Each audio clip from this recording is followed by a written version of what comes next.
ठीक है ना। और चैप्टर का नाम क्या है? बल तथा। तो सबसे पहले हम किसके बारे में जानेंगे? बल के बारे में। तो बल क्या है? किसी भी वस्तु को धकेलने तथा खींचने की प्रक्रिया क्या है? बल कहलाती है। और किसी वस्तु को हम धकेलेंगे या खींचेंगे तो क्या होता है? उसमें बल का उपयोग होता है, इसलिए हम क्या कहेंगे? बल कहेंगे। आप ध्यान दो, बल ये क्या है? सभी का है। बल का ऐसा मात्रा क्या होता है? न्यूटन। बल का सीधीस मात्रा क्या होता है? डाइन। और किसी वस्तु पर एक ही दिशा में लगाए गए बल क्या हो जाते हैं? जुड़ जाते हैं। उसके बाद ध्यान देना है, जो बल बराबर होता है द्रव्यमान गुणा त्वरण, है ना। यानी फोर्स बराबर क्या होता है? मास गुणे एक्सीलरेशन, यानी शॉर्ट में क्या लिखेंगे हम? F बराबर ma, ठीक है। अब ध्यान देना है, जो 1 न्यूटन बराबर 1 केजी मीटर, 1 केजी मीटर प्रति सेकंड स्क्वायर। ध्यान दो, पहले इधर ऐसे लिख देना है, 1 किलोग्राम, 1 किलोग्राम मीटर, है ना, प्रति क्या हो जाएगा? Second square. सेकंड, ठीक है। ये ध्यान देना है। उसके बाद हम जानेंगे, यदि किसी वस्तु पर 2 बल काम करेगा, है ना, वो भी किस दिशा में? विपरीत दिशा में। जब काट करेगा, इस पर लगने वाले बल क्या हो जाते हैं? दोनों बलों के अंतर के क्या हो जाता है? बराबर। ठीक है। अब ध्यान देना है, अगला पॉइंट ध्यान देना है, बल द्वारा किसी वस्तु की गति की अवस्था में क्या किया जाता है? परिवर्तन लाया जा सकता है। जब बल के द्वारा क्या है, जब गति होती है, गति की अवस्था क्या हो जाती है? परिवर्तन में क्या चेंज आ जाता है, ठीक है ना।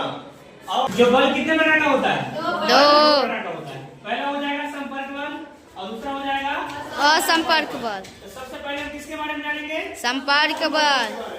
अब ध्यान देना है, पहला है संपर्क बल। ध्यान दो, पहला क्या है? संपर्क बल। अब ध्यान देना है, वह बल जिसमें किसी वस्तु पर लगाने के लिए उसके साथ संपर्क में होना जरूरी होता है। मतलब क्या? जब तक हम टच नहीं करेंगे तब तक क्या ये बल काम नहीं करेगा। तो जब टच करेंगे तो क्या हो जाएगा? वो संपर्क बल। और संपर्क बल कितने प्रकार के होते हैं? 2 पहला हो जाएगा पेशीय बल और दूसरा हो जाएगा घर्षण बल। तो हम जानेंगे किसके बारे में? पेशीय के बल। बारे में। तो पहला 2 प्रकार का होता है, पहला संपर्क बल और दूसरा असंपर्क बल। इसको लिखिए सर, इसको बेटा संपर्क असंपर्क को। तो 2 मांसपेशियों के बीच, 2 मांसपेशियों के बीच, 2 मांसपेशियों के बीच, है ना, छोटा परिभाषा लिखा है, बीच लगने वाले बल को, लगने वाले बल को, है ना, बल को क्या कहा जाता है? पेशीय बल। पेशीय बल कहते हैं। पेशीय बल कहते, पेशीय बल कहते हैं। अब जैसे देख लो कैसे, जैसे हम देखेंगे, ध्यान दो, अगर हम मान लो चौक से लिख रहे हैं, चौक से लिख रहे हैं ना बोर्ड पे, चौक से कहाँ लिख रहे हैं? बोर्ड पे। कहाँ पे लिख रहे हैं? ब्लैक बोर्ड पे, ठीक है। तो यहाँ पे क्या है, जब तक 2 उंगली से नहीं पकड़ेंगे तो क्या होगा? काम करेगा। देखो यहाँ पे मांसपेशी काम कर रहा है, ठीक है ना। तो चौक से लिखना हो गया या कलम से हो गया लिखना, है ना। कलम से जो कॉपी पर जो लिखते हैं, कॉपी पर लिखना, ये भी क्या हो जाएगा? पेशीय बल का क्या हो जाएगा? उदाहरण हो जाएगा, ठीक है ना। ध्यान देना, घर्षण बल है, ध्यान देना है। जब एक वस्तु ध्यान दो, दूसरे वस्तु से, है ना, दूसरे वस्तु से टकराती है, तो उसके सतह पर,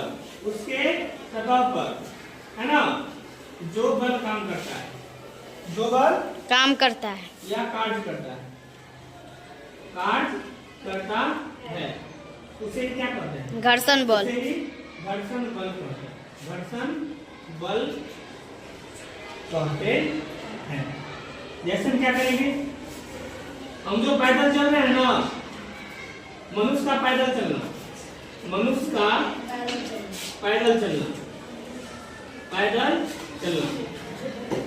है ना, मनुष्य जो पैदल चल रहा है किसके कारण? घर्षण बल के कारण। क्यों?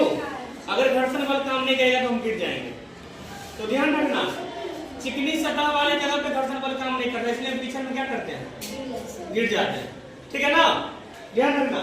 तो मनुष्य जो पैदल चल रहा है वो क्या है? घर्षण बल। या कोई गाड़ी का मशीन जो है जहाँ पे बॉल वायरिंग या सॉकेट लगता है ना, वहाँ पे जो नष्ट रहता है किसके कारण?